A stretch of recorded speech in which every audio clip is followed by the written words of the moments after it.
Ever have one of those days where you just want to say, forget it, I quit? A day when you just want to leave everything behind? I know I've thought about starting a new career, but what would I do? I only have two skills, marketing and telling freaky stories on the radio. But Marc Ruskin actually did it. He quit his job as an assistant DA in Brooklyn. An assistant DA in New York. He could have had a dream legal career, working at some fancy law firm, making tons of money. So what did he do after giving up his career as a powerful attorney? Well, he joined the FBI Academy. Why did he join the FBI? Well, in order to prosecute criminals, you have to catch them first. It didn't take long for Marc to become an undercover agent. For 27 years, he slipped into various different characters, busting criminals ranging from drug dealers to Wall Street insiders. At one point, Marc was juggling 3 or 4 cases at a time, switching back and forth between identities. He wrote a book about his time at the FBI, appropriately titled The Pretender. When I first discovered his book, I immediately shot him a message. Luckily for me, he agreed to share some of his stories. I'm Javier Leiva, and this is Pretend Radio. Stories about real people pretending to be someone else.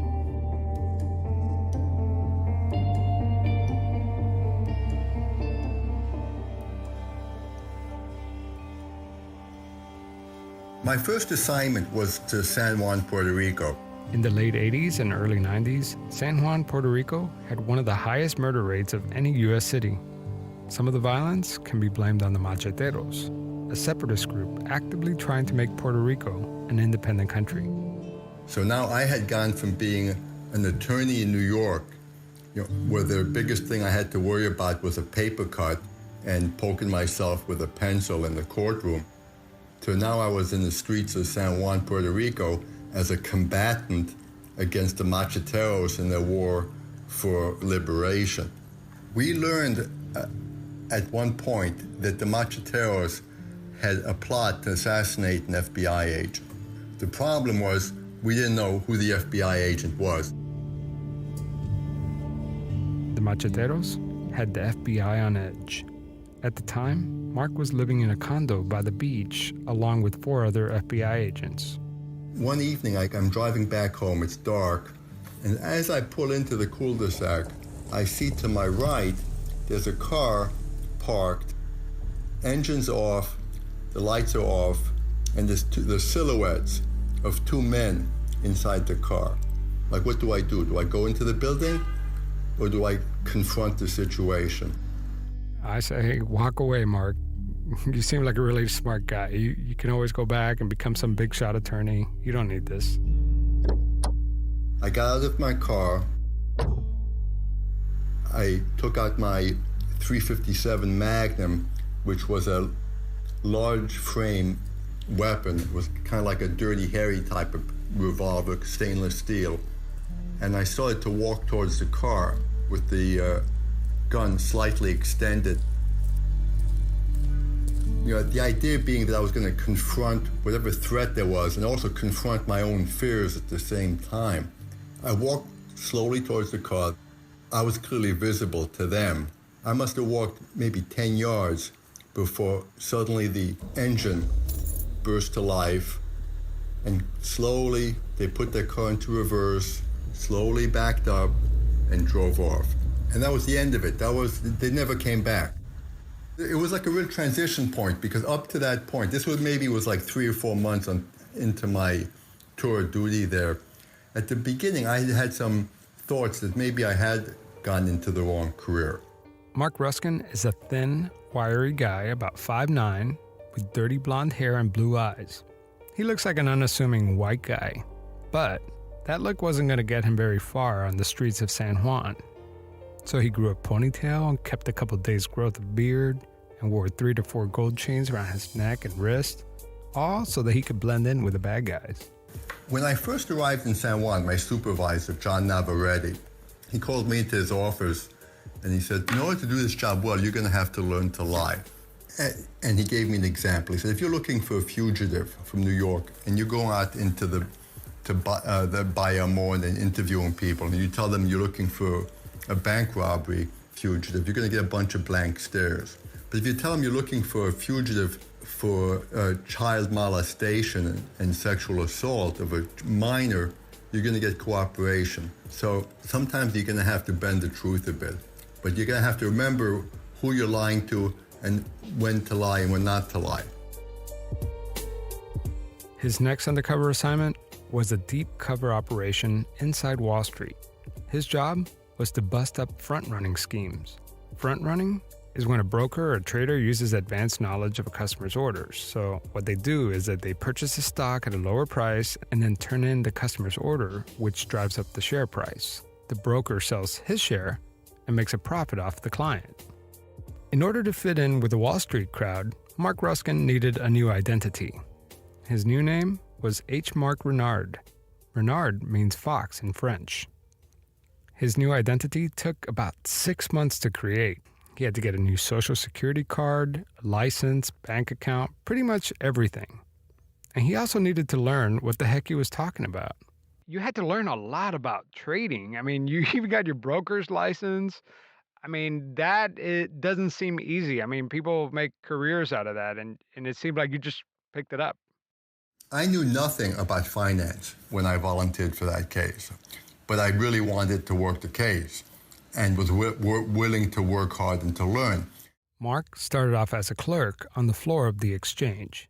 So as a clerk, I learned how things worked, and I also studied texts on trading, to the point where a year later, I was able to pass the broker's exam, both the practical exam and the written exam, and obtain a license as a commodities broker.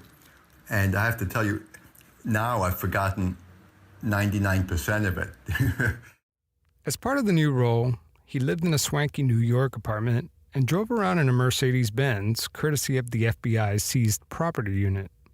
Everything was going great until one day there was a problem with his application for the New York Mercantile Exchange, or better known as NYMEX. And I received a phone call at my undercover apartment from the secretary of the general counsel of the NYMEX. And I assumed that they were calling me in for some formalities that had to be taken care of before I could actually occupy the seat. So I arrived, this was in the old World Trade Center, which still existed. This is pre-911. I arrived for the meeting, and she told me, she said, Mr. Renard, I think we have a few problems with your application here for the seat. We have reason to believe that your entire application may be a fabrication. You have to understand, Marc Ruskin, or H. Marc Renard, has been undercover for almost a year now. This can't be good. But I kept a cool exterior, and I responded, well, you are clearly mistaken. Every word on this application is the truth, and if you need any corroboration, I'll be happy to provide it. And otherwise, I don't understand what the issue is. So she was taken a little aback. I think she'd expected me to fold like a cheap camera. She asked me if I could return in a half an hour. I said, of course, no problem. I'm sure we'll be able to resolve this. Marc leaves her office and rushes for a payphone. He calls his supervisor and tells him to figure out what's going on his end so he could put out the fire. Marc returns to her office, and now the vice president for the New York Mercantile Exchange was there. And he tells me, well, not only do we have reason to think that your entire application is a fabrication, but we also have reason to believe that you are, in fact, a federal agent. So I scoffed. I said, a federal agent? I don't know. I'm not even, and also a former prosecutor, he tells me. So they really had me nailed. But I responded, a prosecutor? I'm not even a lawyer. And what I did is I demanded that whoever made this accusation confront me right now. I said, if whoever's telling you this obviously has made a mistake, and why don't you bring them in right here, right now to this office. Once they see me up close, they'll realize they've mistaken me for somebody else, obviously completely different, and I can go about my business. So now they became very apologetic. I think they began to have doubts about the information that they had gotten because they hadn't expected such a vehement denial and a demand for confrontation. It was the end of the week, so they had him come back on Monday. So they told me, come in back on the next business day. We'll arrange a meeting with that person. We'll get everything clarified, and you can go back to trading. So I think at this point they believed me. I asked Mark, did you show signs you were nervous? Well, this is the thing. On the exterior, I was cool yet offended. I was appropriately insulted. They were accusing me of being a federal agent. In my game book, that was an insult. So they were insulting me, basically, and I acted insulted and annoyed. I'm an arrogant and wealthy businessman, and they're basically accusing me of being some smarmy federal agent. So I laid it on a little thick, perhaps, but it worked. I mean, on the inside, the adrenaline was pumping 100%. Apparently, what happened afterwards, behind the scenes, is that they went to the person who had reportedly identified me, and they told her, you better be damn sure about what you said, because it looks like this guy is not who you're saying he is. It turns out that the woman who exposed him was a former assistant district attorney in Brooklyn and was now working at the New York Mercantile Exchange. The college that I had written down as being my college got phone calls. The DA's office was getting phone calls, and they were getting phone calls from this woman. So apparently she'd seen me on the floor of the exchange and had recognized me. And instead of coming up to me and saying, hey, Mark, what are you doing here? She went to her bosses to get brownie points and said, hey, I think there's a federal agent on the floor. So she starts calling around to see, she calls the DA's office and tries to find out some information. The DA's office turned around and called the FBI and spoke to my supervisors. And once we knew that she was calling around and had my true name and my fictitious name, we knew that the case was over. Yeah, it was frustrating for me and a lot of people because there was a whole team of people working on the case, and a lot of money had been spent on it. So, and I had visions of glory. I thought this case was going to go on for 3-4 years. There would be, 50 or 60 brokers arrested for fraud, and that my first long-term undercover op would be a great success. And instead, it went down in flames. So, it was a bit of a disappointment. Well, and there's no handbook, right?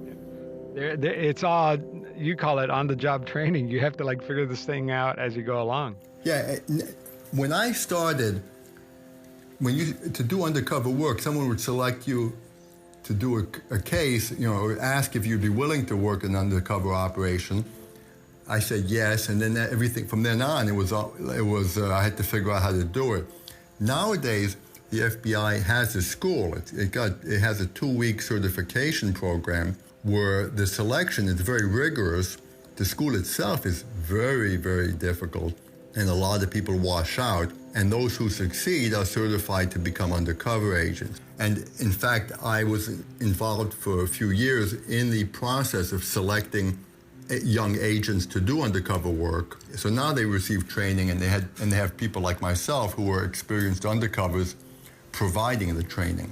So it's become a organized and systematized process, and it's safer for the agents, because in my day, if you made a mistake, the consequences could be kind of melancholy.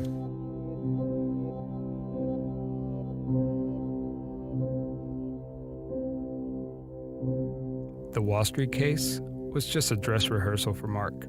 His future cases will prove to be a lot more dangerous. Since it was a white-collar case, the risks were not that significant. If something went wrong, I wasn't going to get whacked. So I learned to live a lie in a training ground that was relatively low risk. And then later on in my career, not that much later on, a couple of years, when I was working cases which did in fact involve some physical risk, by that time I had learned to live a lie and to do it successfully. It was time for Marc to move on. His next assignment required him to infiltrate and start doing business with a dangerous crime boss. I went from Wall Street to the mean streets. That was how I would describe my transition from one case to the other. Next time on Pretend Radio, we'll meet Alex Perez. Alex Perez is Marc's new character. And let me tell you, things are about to get pretty intense.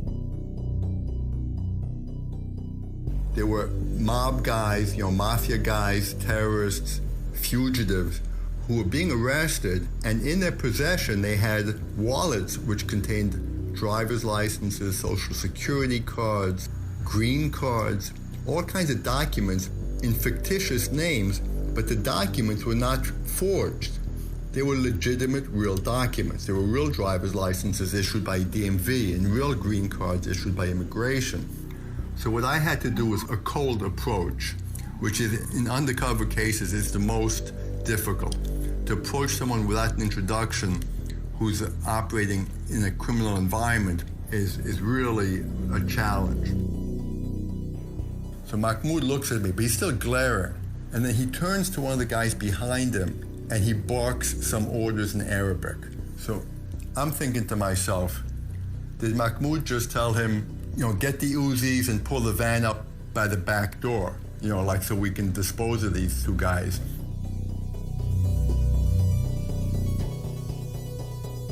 These stories are all in Marc Ruskin's new book titled The Pretender.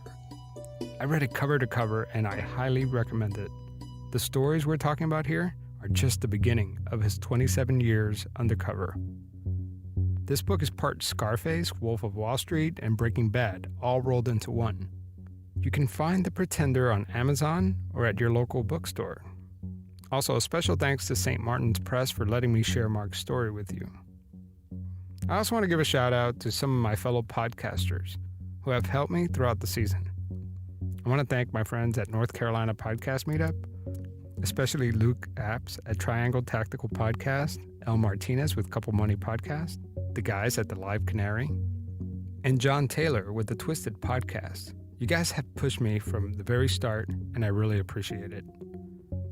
Also, I want to thank some of my new podcasting friends who I've never really met in person, but have great shows, like TJ Cunningham with Pints and Puzzles, Mike Brown with the Pleasing Terrors Podcast, and Melissa and Mandy with the Moms and Murder Podcast. They have been so great, and you guys should check out their shows. I'll post the links in the show notes. But most importantly, I want to thank someone who doesn't produce a podcast, but has been a huge part of the show. And that's my editor-in-chief, Allison Leyva. Yes, my beautiful wife, who has listened to me talk about this podcast 24/7. Reads all my scripts, listens to my shows, and tells me where I screwed up. Thank you for everything you do, and I love you too much. I'll see you next time for part 2 of The Pretender. Take care.